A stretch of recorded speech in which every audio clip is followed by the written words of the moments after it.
Hey guys, this is Dave with Gazaudio. Today we're going to be taking a look at the S.M.S.L D12 Desktop DAC amplifier. We'll go over what's included in the box first. Of course, we have the D12 itself. It also comes with a remote, two USB Type A to Type C cables, one for power and one for audio, and a Bluetooth antenna. Now, as for the price, design, and specifications, the D12 is your basic entry-level compact desktop style DAC amplifier. It's priced at $169. It does only have one 6.35 millimeter headphone output, so it does not have a balanced output, but the 6.35 output gives you a pretty decent amount of power, which is 300 milliwatts at 32 ohms and 400 milliwatts at 16 ohms. It had no problem in driving my 300 ohm SV023s at all. Inside the D12, we have an AKM4493S DAC chip and XMOS's latest XU316 USB processor chip, and it supports decoding up to 32-bit PCM and DSD512. Now, as far as Bluetooth codecs, I couldn't find any information anywhere, so I just tried different codecs with my S22 Ultra and my S21, and then a couple of my DAPs, and the only format that I could get it to play was SBC. All of the other formats were grayed out in my developer options, which usually indicates they're not supported by whatever device it's connected to. As for Bluetooth range, it is Bluetooth 5.0, so the range is very good. I walked pretty far away from the device itself and never lost a signal. Now, as for the design, it is nice and compact. The housing is made out of anodized aluminum alloy and seems to be fairly well made and designed for the price. Nothing feels loose. Volume feels nice to the touch. As for inputs, outputs, buttons, and knobs, again on the front we have a 6.35 millimeter output, a small menu and volume display, an MQA indicator, and a volume wheel that also doubles as a selector button that allows you to navigate the built-in menu. And on the back we have our RCA output, a Bluetooth antenna. It also gives you a switch that allows you to switch between USB 1.0 and 2.0. Then we have our 5-volt Type-C power input and a Type-C audio input. It also comes with a remote control that controls power, volume, and navigates the menu as well.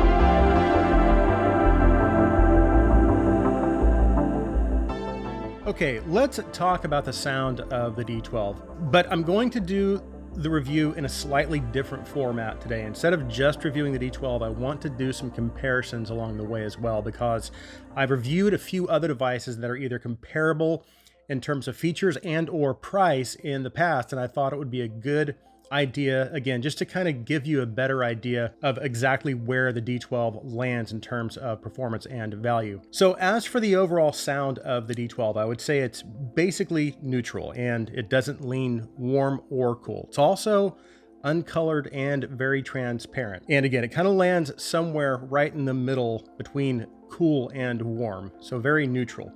It also has good extension on the top and bottom, so it gets nice and deep all the way into the sub-bass frequencies, and it also extends nicely all the way up into the upper treble. Now, in terms of detail retrieval, I would say it's a little better than I expected at this price, and that's also true for its technical capabilities. So the soundstage, layering, and imaging is very good at this price point. So I could just stop the review right here and give the D12 a recommendation, and I will tell you right now, it does get my recommendation because it really does offer great performance for its price. But I do have a couple of other comparable devices that just might be able to offer you something that the D12 can't. So the D12 uses the AKM AK4493S DAC chip, which is a good chip. However, just because you have a good DAC chip doesn't necessarily mean it's going to perform well.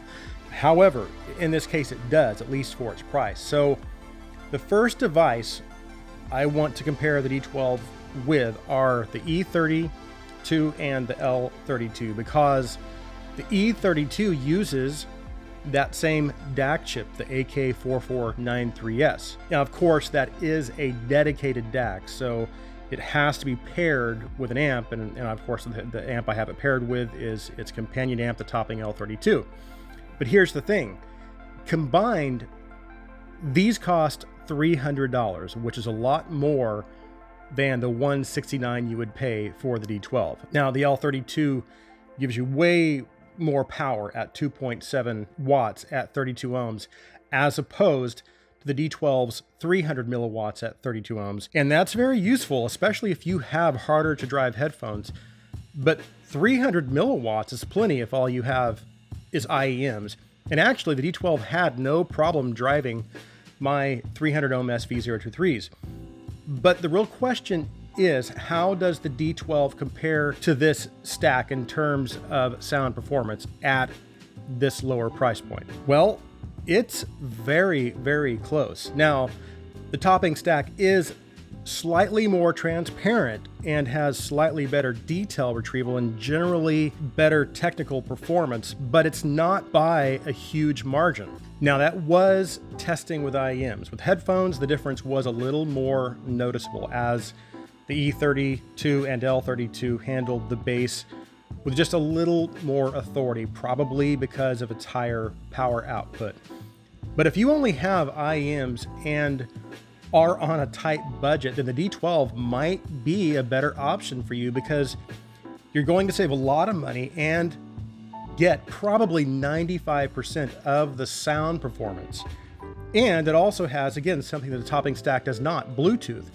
So the E32 and L32 have a slight edge when it comes to performance, but the S.M.S.L D12, I think, kills it in terms of overall value. Now, another device I recently reviewed is the $199 Fiio K7, which, like the D12, is a DAC amp combination, and the K7 also uses the AK449 3S. However, the K7 has a leg up in terms of amplification because it uses dual THX AAA 788 amp chips and puts out an impressive 2 watts at 32 ohms out of the balanced output and 1.2 watts out of the 6.3 millimeter output, which doesn't beat the L32's 2.7 watts, but is still enough to drive almost any full-size headphone you throw at it. And the K7 has something neither the D12 or the Topping stack has, and that's a balanced output.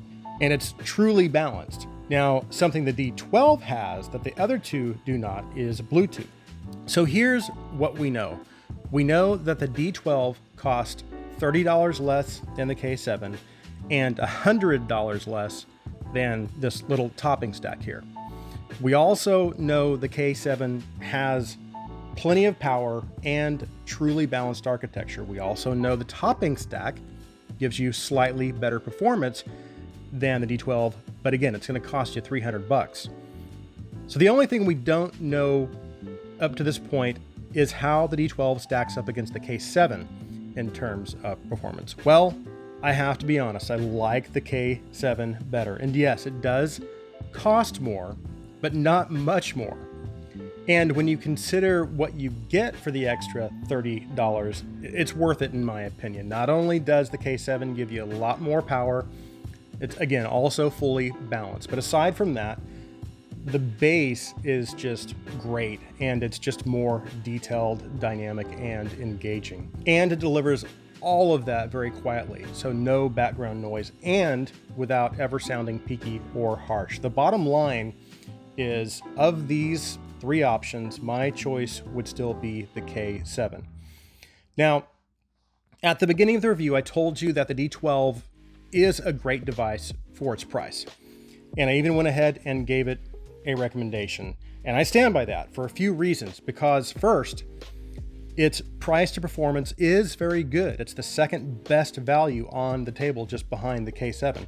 Secondly, because some of you actually may prefer more of an uncolored and transparent presentation, and that's what the D12 has to offer. And lastly, again, it's the only device of the three that offers Bluetooth. So just to summarize where the D12 lands for me as far as the rest of the comparable devices on the market, I would say it's not the best out there, but it is a very good device. And I believe it definitely competes with some of the best the other devices out there within its price range. That's why, again, I do give the S.M.S.L D12 a recommendation. So that concludes my review of the S.M.S.L D12. If you are new to the channel and you like our videos, please take a minute and hit that subscribe button. And if you want to go a step further, you can also support us through our Patreon. I'll be sure and leave a link in the description. Thank you guys so much for taking the time to watch this video. Please like this video, please share this video. I hope you have an awesome day.